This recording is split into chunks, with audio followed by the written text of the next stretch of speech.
Hello friends, actress Madhavilatha రీసెంట్గా మాధవీలత సాయిబాబా భక్తుల పైన కొన్ని వ్యాఖ్యలు చేసింది. సాయిబాబాను నమ్మే హిందువులకి సిగ్గు శరాలు లేవంటూ మాట్లాడింది. సాయిబాబా భక్తులు చాలామందికి సాయిబాబా కల్లోకి వస్తారంట.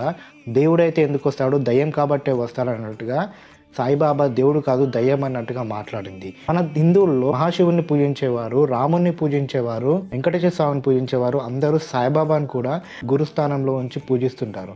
ఆయన చేసిన ఎన్నో సేవా కార్యక్రమాలకు ఇన్స్పైర్ అయ్యి ఎన్నో మంచి పనులు చేస్తుంటారు, ఎన్నో చారిటబుల్ ట్రస్టులు నడుపుతుంటారు, ఫ్రీ వైద్యం ఇస్తుంటారు, ఫ్రీ ఎడ్యుకేషన్ ఇస్తుంటారు.